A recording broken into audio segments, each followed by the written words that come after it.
चलता फिरता ढाबा।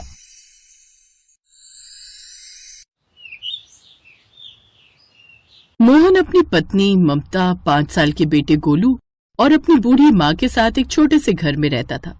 एक रोज सुबह सुबह ममता नाश्ता बना रही थी और मोहन घर के बाहर अपनी पुरानी साइकिल धो रहा था। ये साइकिल मेरा बहुत बड़ा सहारा है। तभी घर के अंदर से ममता ने अपने बेटे गोलू से कहा, गोलू जाओ पापा को जाकर बोल दो नाश्ता तैयार हो चुका है।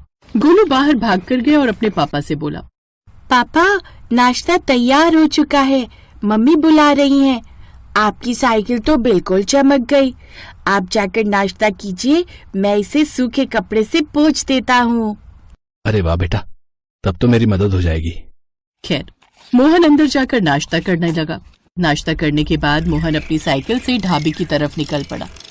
थोड़ी देर में मोहन अपने ढाबे पर पहुंच गया। थोड़ी देर बाद ढाबे का मालिक भी आ गया अपनी कार से। क्या बात है मोहन, आज फिर मुझसे पहले पहुंच गए, वो भी साइकिल से। खैर थोड़ी देर बाद बाकी लोग भी आने लगे। धीरे धीरे पब्लिक आने लगी और मोहन भी अपने काम में लग गया, क्योंकि मोहन खाना बनाने का काम करता था।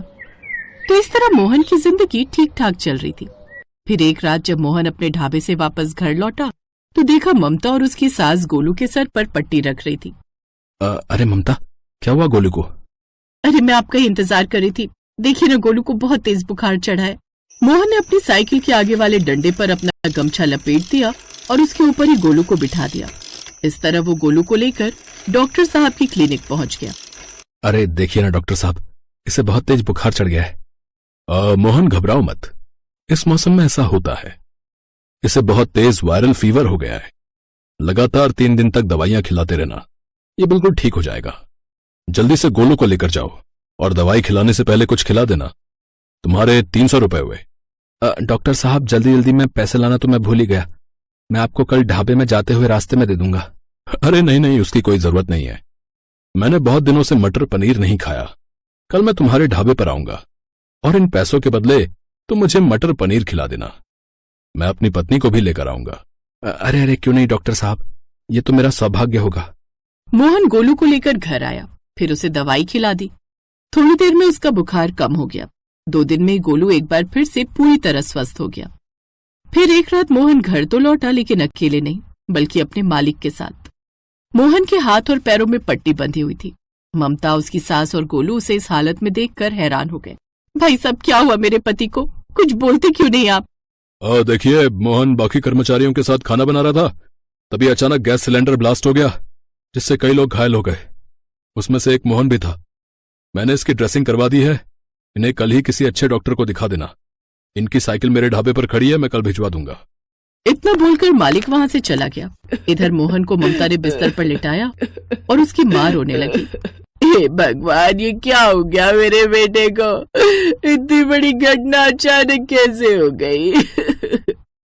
सासू माँ, गोलू, पापा को परेशान मत करो, शायद उन्हें बोलने में तकलीफ हो रही है। नहीं ममता, ऐसा कुछ नहीं है। मुझे अफसोस तो इस बात का है कि इस घर में कमाने वाला सिर्फ मैं था। अब पता नहीं हमारा क्या होगा। वो सब आप मत सोचिए। अगले दिन ममता और गोलू उसी क्लिनिक पर गए और डॉक्टर साहब को बुला कर लाए। इनकी हालत तो बहुत खराब हो चुकी है। हर दिन इनकी ड्रेसिंग करनी पड़ेगी। लगातार 3-4 महीने दवाइयां चलेंगी, इंजेक्शन लगेंगे, तब जाकर ये ठीक हो पाएंगे।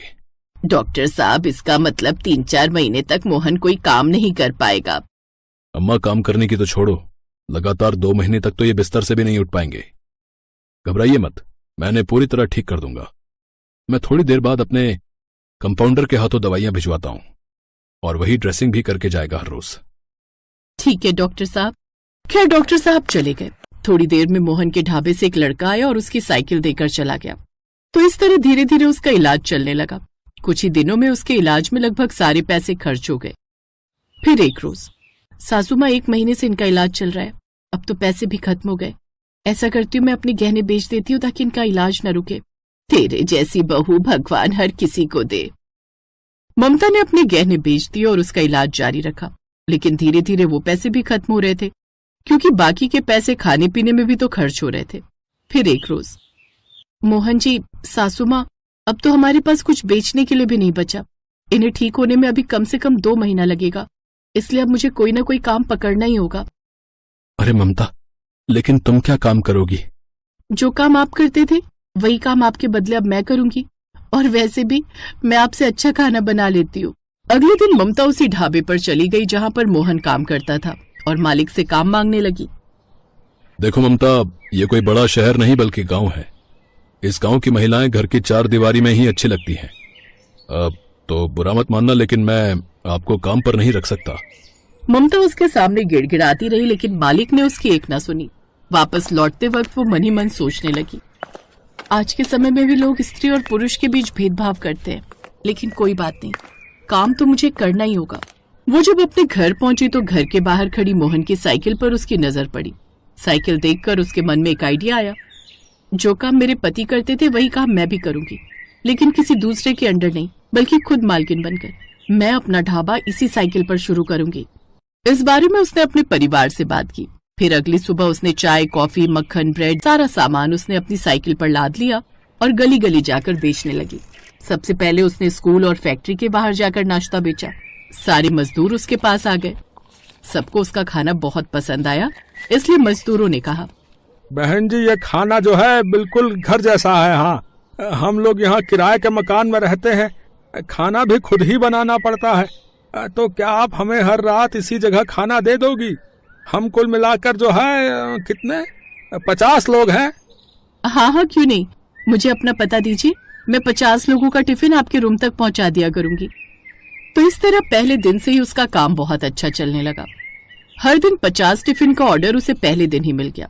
सुबह जब ममता साइकिल ढाबा लेकर निकलती थी और रात को वापस आती थी तो गांव की औरतें उसे ताने देने लगी, ये देखो, हमारे गांव की बेइज्जती करवा रही है, औरत होकर साइकिल पर चलता फिरता ढाबा खोल दिया इसने। लेकिन ममता किसी की भी बात पर ध्यान नहीं देती थी। वो चुपचाप अपना काम किए जा रही थी। धीरे धीरे वो पूरे इलाके में फेमस होने लगी, साइकिल पर चलता फिरता ढाबा के नाम से। ये बात जब कलेक्टर तक पहुंची तब उसने पूरे गांव के सामने ममता को सम्मान दिया। वहां पर ढाबे का मालिक भी मौजूद था।